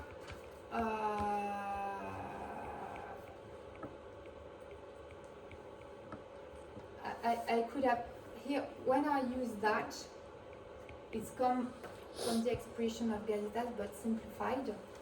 But for instance, in the exercise, in this kind of exercise, I could have asked you if I have, for instance, a foundation like that, a circular foundation, to determine this kind of coefficient, but they can depend from the frequency. And in this case, by using the approach of Gazetas to determine the impedance function, okay, you will have create an equivalent shape of the foundation, okay?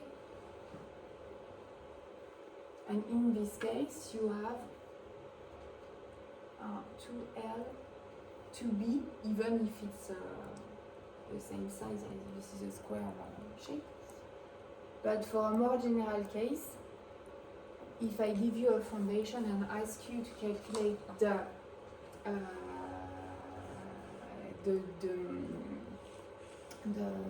impedance function, you have to start to consider the geometry of the foundation to create a rectangular shape, but in the which point you can put your foundation, the shape of your real foundation. And from this part, you can start, once you have verified that you are in the hypothesis under which you can use the simplified expression of Gazetas, you can use the different expression of George Gazetas to determine the impedance function. Okay? And you will have, by using this approach, you will have the impedance function at the base of the foundation, the bottom side of the foundation. And if I ask you to write the impedance function at another level, you can follow the way it has been done in the courses. Okay? So we only have few minutes, so do you have questions? Knowing, but no. But I didn't tell you that before because I want you to write down the things. I will send you the correction of the exercise. Okay? With the correction, I think I changed the data one go.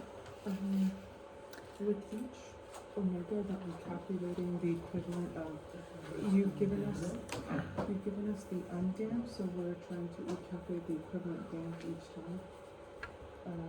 Like for example, in this equation here, this is for the.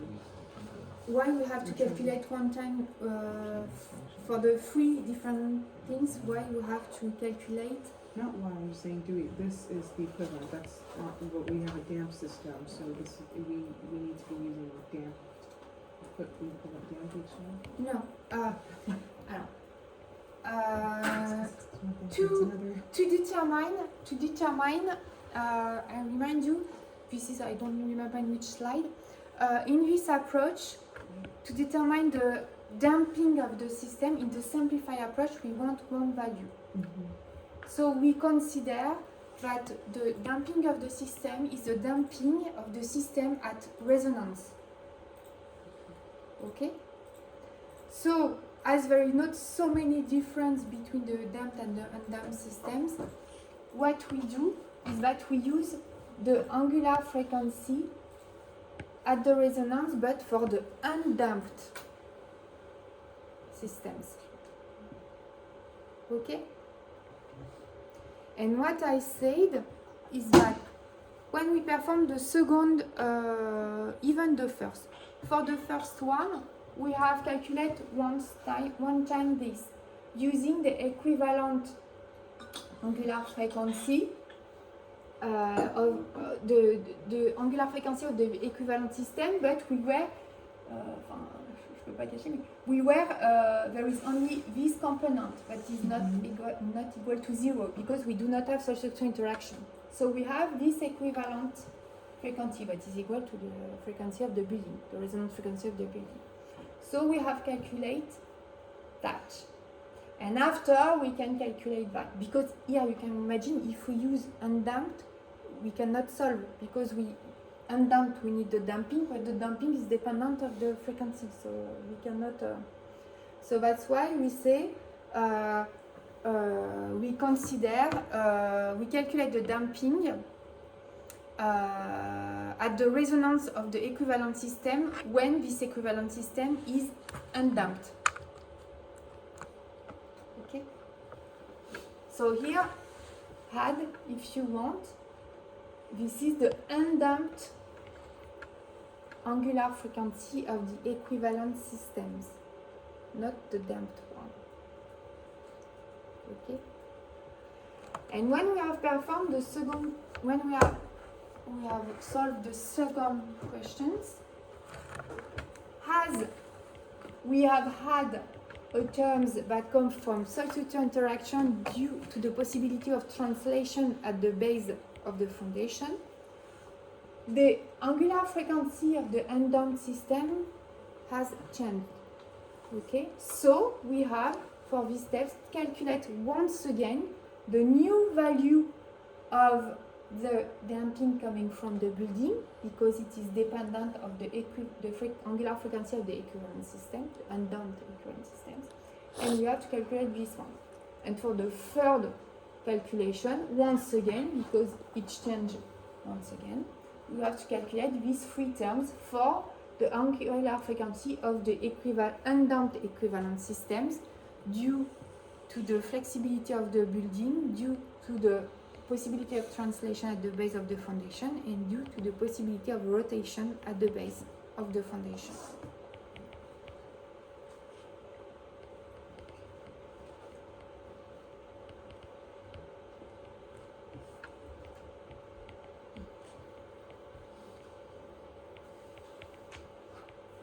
But here, as this is a simple case, the main, but it is important, the main difference is that these terms,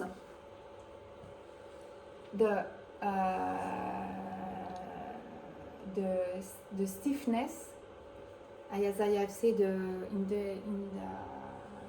the exercise, we consider for the simple model that the dynamic coefficient of the stiffness is equal to 1, because this is a circular foundation and it's almost always the case. So finally, the dynamic part of the stiffness is equal to the static one here. So it's independent of the frequency. Okay, you can see that in this expression. In this expression. And also the damping that is associated to the substitute interaction is also independent of frequency. We have seen that normally the damping depends on the frequency. But we cannot solve simply with value. In this case, we will have formula that are dependent of the frequency. So this is why this is a simple approach, a simplified approach. But this approach is only to make you understand what is the effect of the substitute interaction. Okay. After that, when you use substructure methods, we cannot solve like that by hand because this is a function of frequency. So when you solve, you have seen, for instance, in this slide, c'est celui-là. Voilà. Non, je le présente. So you have seen here, if we are in this case, Okay, here this is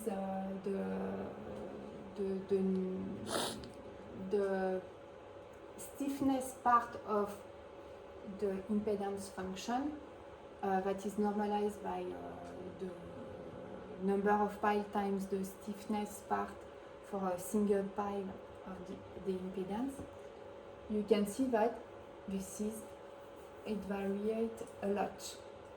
Okay, so if you take into account that, you cannot solve by hand. You have to use a computer, even if it's simplified. Okay. But this is not the same, exactly the same objective for the two kind of approach. The simple one just to see what is the effect of the social interaction.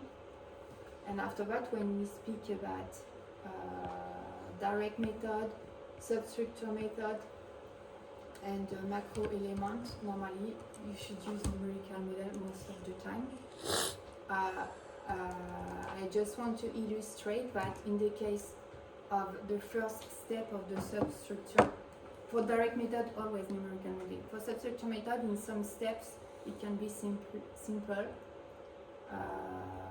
You can use propagation of shear wave through a soil column. If I repeat, it's a shallow foundation without embedment, a not so heavy building. You are not going to use that for nuclear power plant, for instance. So you can use this simple approach that we have seen during the second, as a first step during the second courses on circular response. And for the impedance, so the part 2, the impedance function, to have a very simple approach, or just to understand physically what happened, you can use the analytical formula of Georges Gazzetas, but all these formula come from a big work of numerical modeling. You have highlighted some tendency, and I write down some analytical expression that follow more or less the real evolution of the stiffness versus frequency or things like that. For the first question, for the first part of the question, why did you bother calculating whatever that symbol is? Take First we'll just take the theta? So Theta, why did you bother calculating this if you're looking for the period and you can just find that with the angular, with the omega? Here, this is So the very first part with no transition, no rotation, you calculated WB, and you also calculated that, but your period value is t equals 1.06 seconds. With just 5.92, you plug that into there and you find your period. because the damping is very, very small. So even with the building, you have a very small damping. So there is no effect of the damping on the period of the building. And I calculated. What's the point of calculating that? What? What was the point of calculating this? I don't understand what we do with this number. Yeah, but after that, you use. I'm going to write it once again. You use this expression. Okay.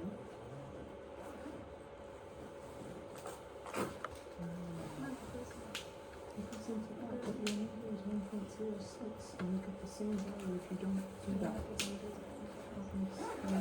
Yes, because when you say 1 minus this very small value, Okay.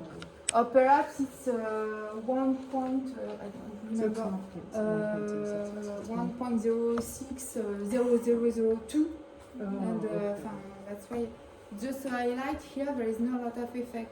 Just to highlight here, you see that there is a small effect Mhm. of the translation at the base, but you have a large effect of the rotation, because rotation induces large damping. And actually, this is something that is used, as I told you, that try to displace some ductility inside the foundation. And for instance, there is some problem of for the pier of the bridge. And actually, in some research, they are using unconnected pile like that. They increase the possibility of rotation, so it decreases a lot the because it induces large damping that is illustrated here with this evolution of the period. It induces large damping at the price of a certain rotation, but can be acceptable for the bridge, and it decreases a lot the structural demand of the bridge. So actually they are using this kind of property of the rotation. I'm pretty sure it explained that the radar used near the time period from 986 to 906. Here is only building.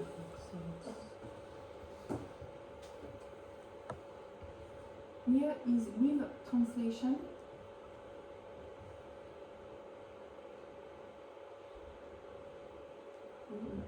And here is with translation plus rotation.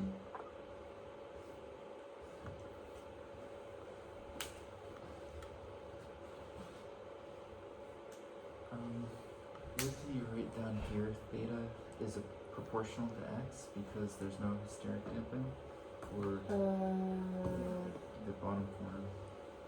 Where? The bottom part of Theta. theta is Theta X because Monsieur Tinopia. This sentence? yeah. I think I should change that for the next year because the same thing.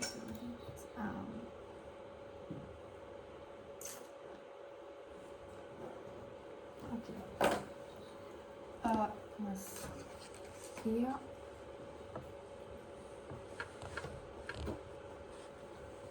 Okay.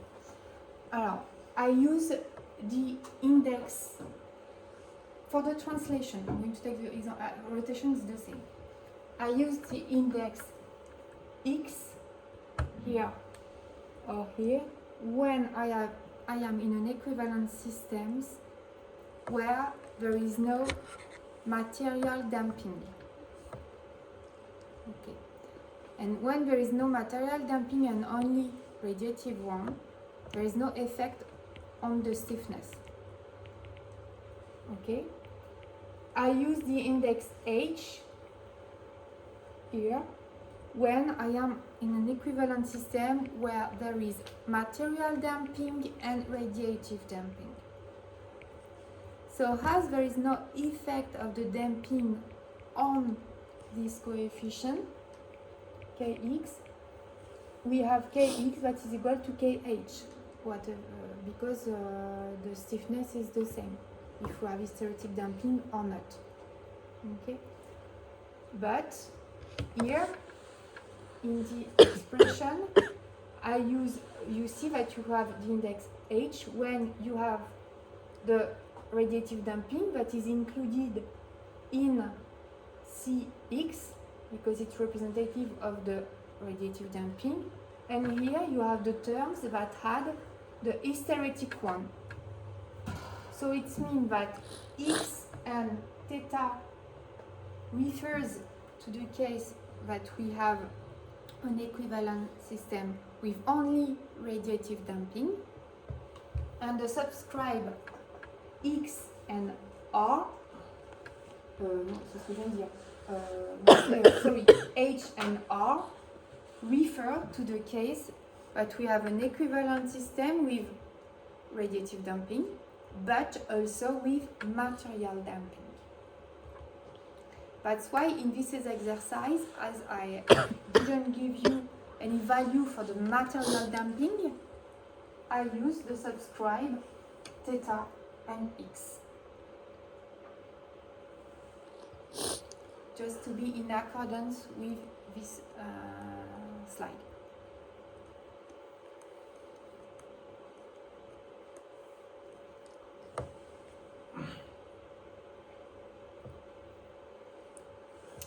So I'm going to send you the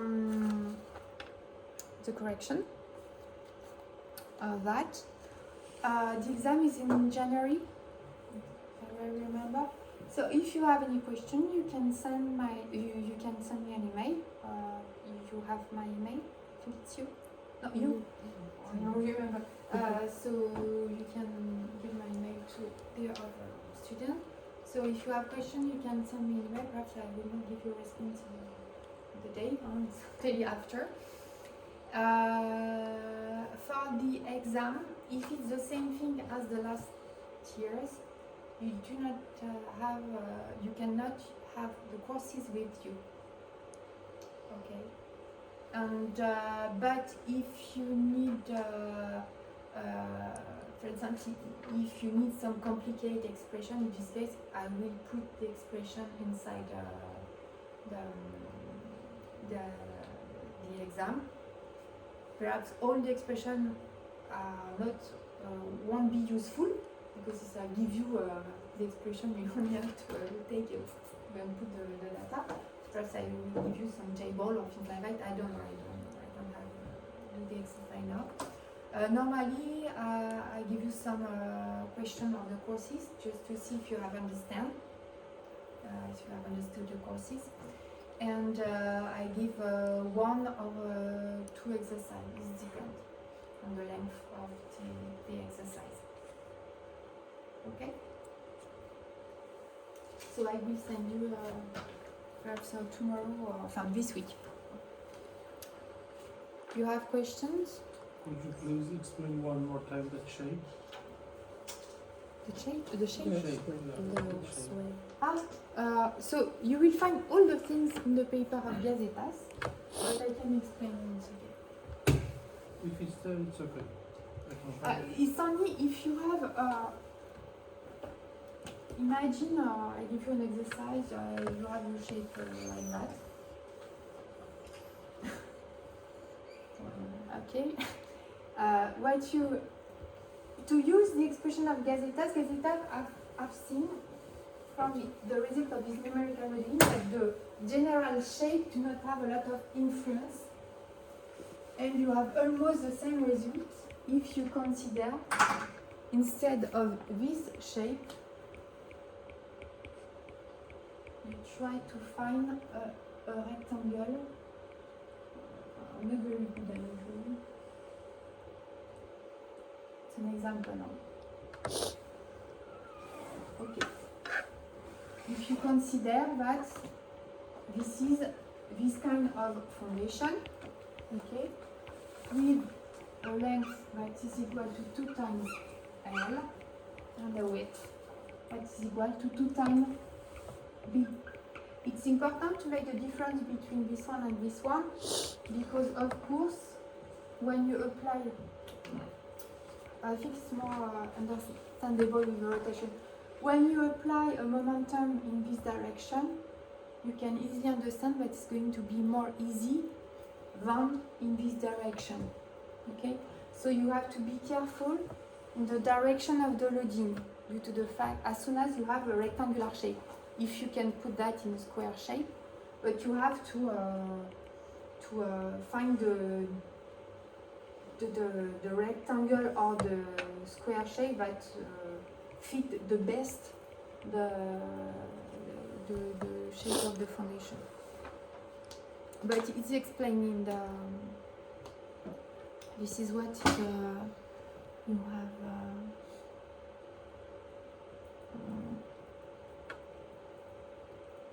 Even in the slide.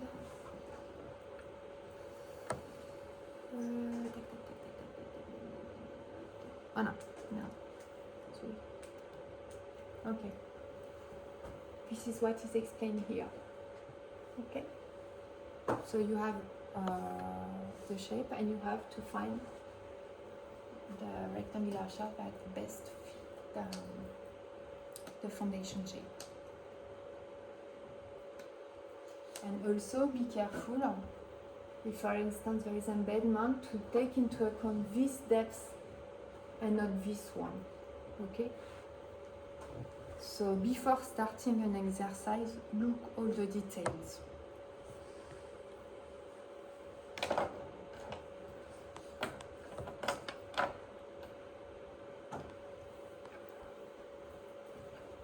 That's okay?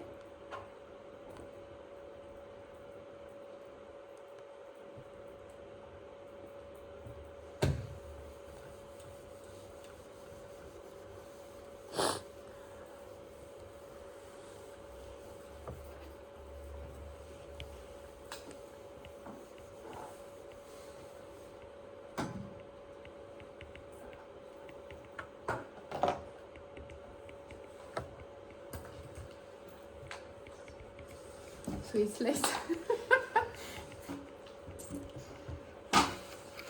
So if you have questions, send me an email. I have to go.